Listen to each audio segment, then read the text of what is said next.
최근 암호화폐 시장에서 리플은 극심한 하락을 보여주고 있습니다. 리플은 단기 약세 모멘텀을 보여줄 것으로 예상되는데요. 이는 고래 투자자들이 매도세를 보이며 더욱 강화되었죠. 온체인 데이터에 따르면 지난 96시간 동안 고래 투자자들이 약 3억 7천만 개의 리플을 매도하며 8억 3천만 달러 규모의 매도량이 발생하였죠. 이로 인해 시장에 공급된 토큰이 증가하면서 추가적인 가격 하락 압력이 발생하였습니다. 하지만 저는 이걸 고래들이 저점 매수를 위해 단기적인 약세 모멘텀을 유도한 것으로 보고 있는데요. 왜냐하면 기술적 지표를 분석해봤을 때 현재 리플은 엘리엇 파동 세 번째 주기에서 하락장을 보여주고 있습니다. 여기서 엘리엇 파동에 관해 간단하게 설명드리자면 주가는 연속적인 8개의 파동이 사이클을 이루며 상승과 하락을 반복한다는 이론으로 주가 변동을 예측하는 기법입니다. 자, 다시 차트를 보시면 세 번째 파동 주기가 두 번째 파동 주기와 비슷하다면 세 번째 파동 주기는 24시간 이내에 종료되고 네 번째 파동 주기에서 상승장이 올 것으로 분석하였는데요. 이는 세 번째 파동 주기가 끝나고 잠재적인 돌파가 일어나 단기간 내에 상승장이 나올 것이라 평가할 수 있죠. 이뿐만 아니라 가격 움직임이 대칭 삼각형을 형성하고 있으며 가격 움직임에 압축이 발생했음을 보여줍니다. 그렇기 때문에 대칭 삼각형 패턴을 저항선을 돌파하기 전에 보여준다는 건 상승장의 예상과 함께 강세 신호로 평가하고 있죠.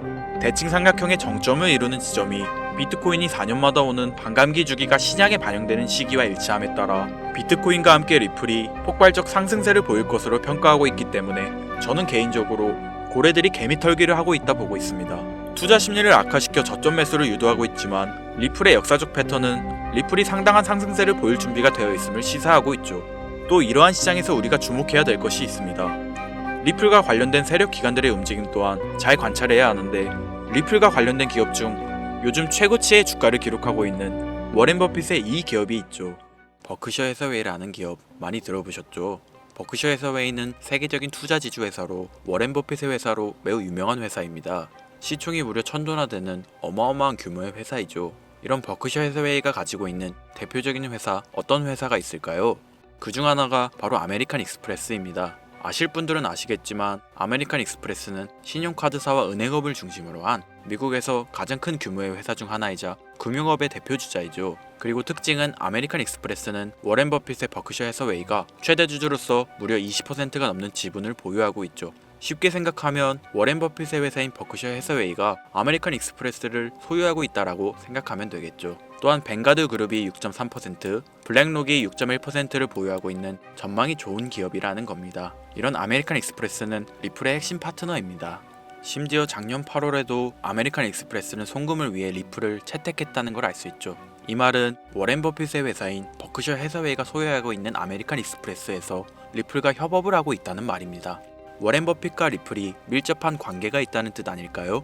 리플은 기본적으로 스위프트 때문에 만들어진 코인이죠. 여기서 스위프트가 무엇이냐? 스위프트는 서로 다른 국가에서 무역을 할 때 사용되는 화폐가 다르기에 기준을 만들어서 국제 무역을 진행하는 것이 스위프트입니다.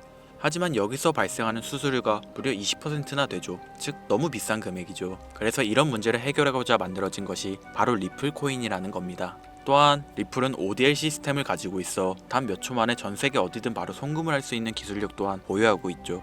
수수료와 속도, 이 두 가지를 모두 잡을 수 있다는 겁니다.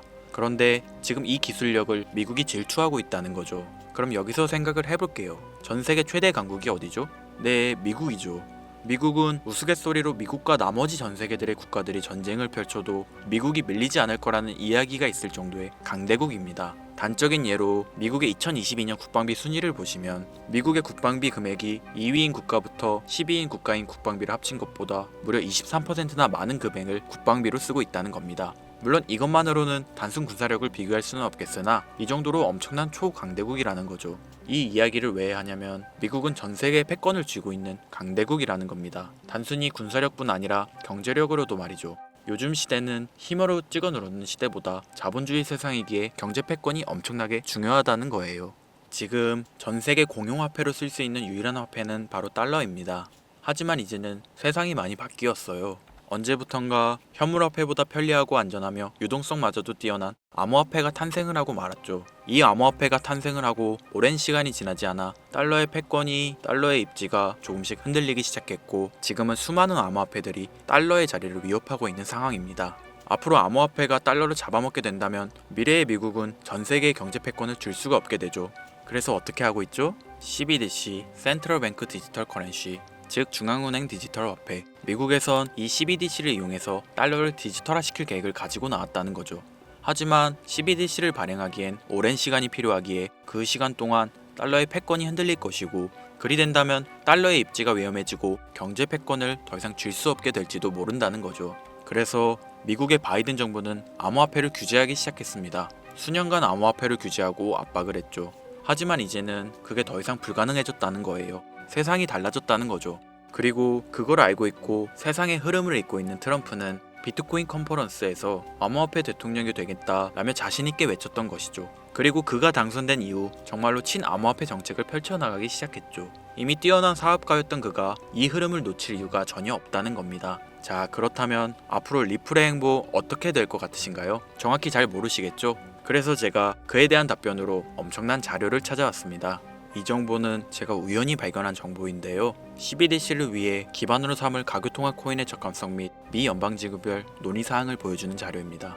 여기에 보시면 보스톤, 뉴욕, 필라델피아, 애틀랜타, 시카고 등등등 수많은 미국 지역들의 통합 예측 자료가 나오고 있죠. 여기에서 아래로 쭉 내려보면 크로스링키드, 즉 가교통화로서의 적합성을 보여주는 표가 있습니다. 대부분의 코인들이 부적합이라고 나와 있습니다.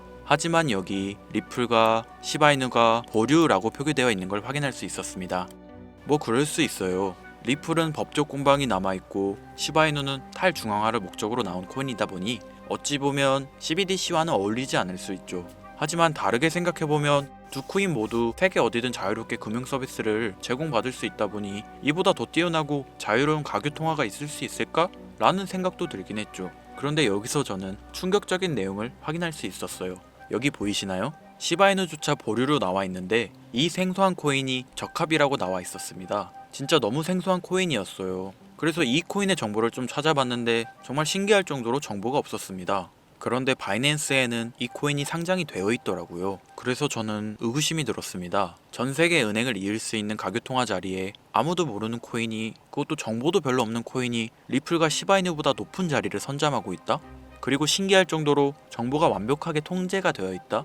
아무리 봐도 너무 이상해서 곰곰이 생각을 해보다 얼마 전에 있었던 미국 대선이 떠올라서 혹시 트럼프 당선에 이목이 쏠려 있을 때를 노려 4분기에 이 코인을 가교통화로서 밀어주려는 건가? 라는 생각이 확 들더라고요. 그래서 바로 국내 거래소 중 가장 거대한 거래소인 업비트를 확인해 봤는데 놀랍게도 올해 이미 상장이 되어 있었습니다. 그뿐이 아니었죠. 일본의 비트플라이어, 중국의 후오비, 미국의 코인베이스, 유럽의 비트스탬프, 인도의 와즈렉스, 두바이의 바이비트 등 전 세계에서 내놓아야 할 가상화폐 거래소에 모두 4분기 상장 예정인 코인으로 올라와 있었습니다.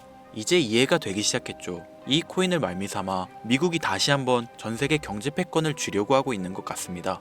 제가 그래서 이 코인을 구독자님들에게 공유해 드리려고 영상을 촬영해서 올렸는데 이게 유튜브 측에서 자체적으로 막아버리더라고요. 아무래도 미국 대선과 관련이 있는 코인이다 보니 유튜브 측에서 자체 필터링이 되는 것 같아요. 벌써 2번이나 경고 먹었어요.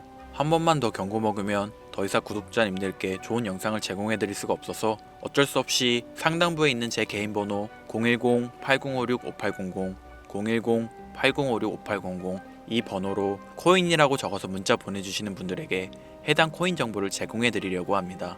구독자님이신 걸 확인하는 즉시 해당 코인에 대한 정보 바로 제공해 드리도록 하겠습니다. 요즘 저를 사칭해서 정보를 팔아먹으려고 하는 악질업자들이 너무나도 많이 늘어나고 있습니다. 제보가 진짜 빗발치고 있어요. 다시 한번 말씀드리지만 저는 절대로 금전을 요구하거나 멤버십 가입 유도 및 개인정보 등을 요청하지 않습니다. 그런 사칭범들이 워낙 많아 문자 보내주시는 분들 한 분 한 분 제 구독자님이신지 확인 후 공유해드리다 보니 약간의 시간이 소요가 된다는 점 다시 한번 양해 부탁드립니다. 저는 많은 거 안 바래요. 오로지 제 채널을 키우기 위해서 제 영상을 보시고 제 채널 구독, 좋아요, 알림 설정 그리고 댓글 정도 남겨주시면 저는 그걸로 만족합니다. 그러니 이것 외에 요청하는 게 있다면 제가 아니라 사칭이니 조심하세요. 앞으로 더 좋은 영상, 더욱 도움이 되는 정보로 다시 찾아뵙겠습니다. 오늘 하루도 고생하셨습니다. 김선우입니다. 감사합니다.